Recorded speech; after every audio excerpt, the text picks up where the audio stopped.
မိမိကလေးအတွက်ဘယ်နိုင်ငံကဘဝတိုးတက်မှုကိုအများဆုံးပေးနိုင်တာလဲပေါ့မူတည်ပြီးတော့မှဘယ်နိုင်ငံမှာပညာသွားသင်မလဲဆိုတာကစပြီးစဉ်းစားမှာဖြစ်ပါတယ်မင်္ဂလာပါမိဘအများစုကပညာရေးလမ်းကြောင်းဘယ်လမ်းကြောင်းကိုရွေးရမှာလဲဒါကြောင့်မလို့ဘယ်ဆောင်ွက်ကိုဖြေရမှာလဲနောက်ပြီးတော့ဘယ်တက်သူကိုတက်ရမှာလဲအဲ့ဒါကိုအရင်စဉ်းစားနေရပါတယ်ဒါပေမဲ့အဲ့ဒီမိကွန်းတွေထက်ပိုပြီးအရေးကြီးတာကဘယ်နိုင်ငံမှာပညာသွားသင်မလဲဆိုတာကအရေးကြီးပါတယ်ပြဿနာကဘာလဲဆိုရင်ပညာသွားသင်တဲ့အခါမှာအချိန်ကုန်မယ်ငွေကြေးကုန်မယ်စ조사အားထုတ်မှုလုပ်ရပါလိမ့်မယ်အဲ့ဒီတော့ဘယ်နိုင်ငံကိုပဲသွားအဲ့ဒါကအကုန်တူတူပါပဲဒါပေမဲ့ကွာမှာကဘာကွာမှာလဲဆိုရင်ပညာသင်ပြီးတဲ့အခါမှာရလာတဲ့ဘွဲ့ဒီဂရီကနိုင်ငံတကာအဆင့်ကိုရှိရလားပညာသင်ပြီးတဲ့အခါမှာအလုပ်ကိုလုပ်လို့ရမှာလားပညာသင်ပြီးတဲ့အခါမှာနေထိုင်ခွင့်ကိုဆက်ရမှာအောင်ပညာသင်ပြီးတဲ့အခါမှာအမြဲတမ်းနေထိုင်ခွင့်နေခြင်းလေဆိုရင်ကိုရမှာလား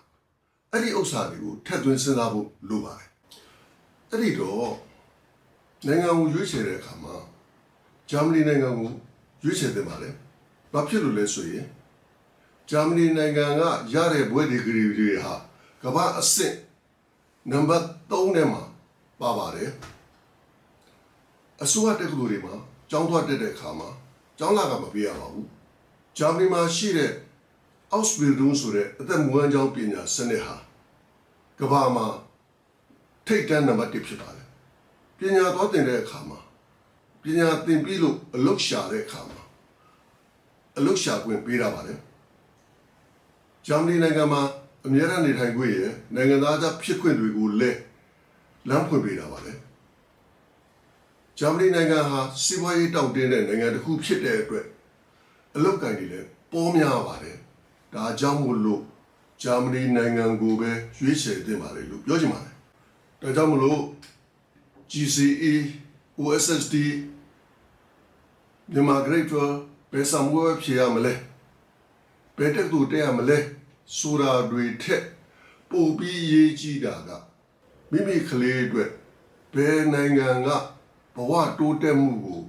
အများဆုံးပေးနိုင်တာလဲပေါ့မူတည်ပြီးတော့မှဘယ်နိုင်ငံမှာပညာသွားသင်မလဲဆိုတာကစပြီးစဉ်းစားမှာဖြစ်သင်ကလေးအတွက်ဂျာမနီပညာရေးလမ်းကြောင်းတက္ကသိုလ်ရွေးချယ်မှုအနာဂတ်အလုပ်ကိုင်ခွင့်လန်းတွေအကြောင်းတွေကိုသိချင်တယ်ဆိုရင် comment ဒါမှမဟုတ် message ပို့ပြီးတော့ဆွေးနွေးနိုင်ပါတယ်ဒါမှမဟုတ် ACOP မှာလည်းတွားပြီးစုံစမ်းမိနိုင်ပါတယ်